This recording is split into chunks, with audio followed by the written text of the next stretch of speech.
So Elon, you are really quite unique, I feel, in being so interested in the long-term future of humanity. Well, I don't think I'm that unique. You have an institute. Clearly, you're interested in that too. Well, I'm quite I'm curious, your interest in the far future of humanity, when did that begin? How did that start?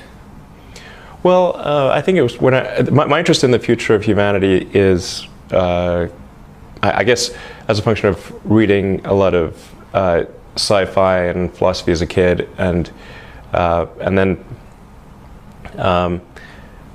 and just sort of thinking about, okay, what's important to do? Like, why do anything? What's the meaning of life?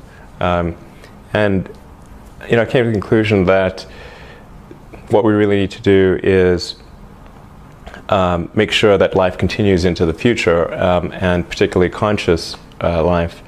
And in doing so, we'll be better able to understand the nature of the universe and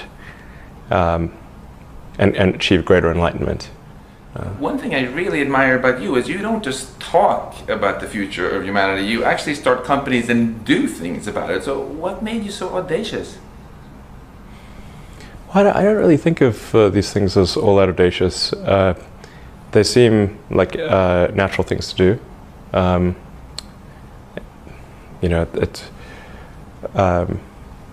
It's sort of more of a long-term optimization rather than a short-term one. I just not that I think everyone should be doing these things, but someone needs to do them.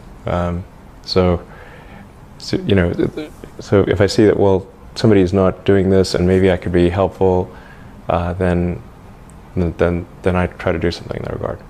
Weren't there some people along the way though who told you that that's crazy to start a space company or a new electric car company or another solar company? Sure. I mean, there are lots of people that said that the likelihood of failure was extremely high, and that it was a stupid thing to do. And when I started SpaceX, one of my closest friends got a compilation of rocket failures and made me watch the whole thing.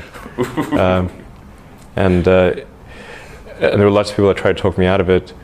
And the joke was, how do you make a small fortune in the rocket business? Well, you start with a large one.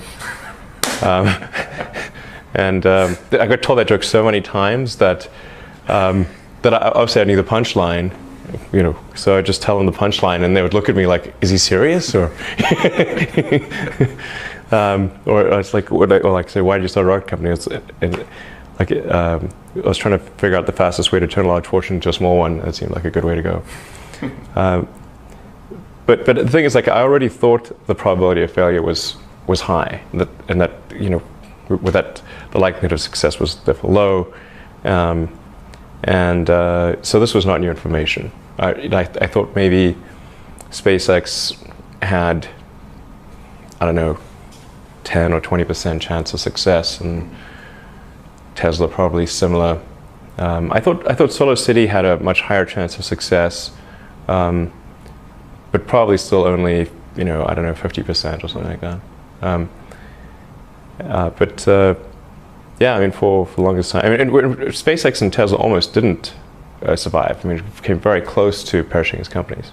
In 2008 and 2009, with the Great Recession, was an extremely close call. Looking ahead, what do you think are the technologies that are going to have the greatest impact on society? So I think there's probably five categories. Yeah. There's and I'm not even giving a particular order, but making life multiplanetary, achieving sustainable production and consumption of energy. Obviously, the internet as a whole. I mean, the continued growth of the internet. And then potentially, if we do this, reprogramming human genetics, and the fifth one would be artificial intelligence. So, working on the kind of the first three, but not the last two.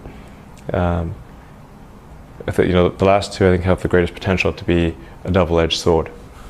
So when you call artificial intelligence a double-edged sword, can you talk a bit about the positive edge first? What do you see as the greatest benefits we can get from AI? Well, the greatest benefits from AI would probably be in eliminating drudgery. So, like in terms of or tasks that are mentally boring, not interesting. There's arguably breakthroughs in areas that are currently beyond human intelligence, or at least for now beyond human intelligence. I think we could probably solve them in the long term, such as the classic sort of curing cancer and addressing diseases of aging, Alzheimer's, and all these things. So there's insert various like intractable problems to human intelligence, currently what seem to be intractable problems, and then if you had something that was way smarter, it could solve those problems. And turning to negative edge, right? Well, I think it's best to prepare for to try to prevent a negative circumstance from occurring than to wait for it to occur and then be reactive. So, and this is a case where the range of negative outcomes some of them are quite severe. So it's not clear whether we'd be able to recover from some of these negative outcomes. In fact, certainly you can construct scenarios where recovery of human civilization does not occur. And when the risk is that severe, it seems like you should be proactive and not reactive. I'm really quite curious why you've decided to make such a large donation, because 10 million is something that really enables a massive amount of research. I don't think 10 million is a large amount of money for this subject area. It should probably be higher. But there should be probably some much larger amount of money applied to AI safety in multiple ways. Well, I want to thank you again so much for this. It's something we really, really appreciate and are eager to do great stuff with.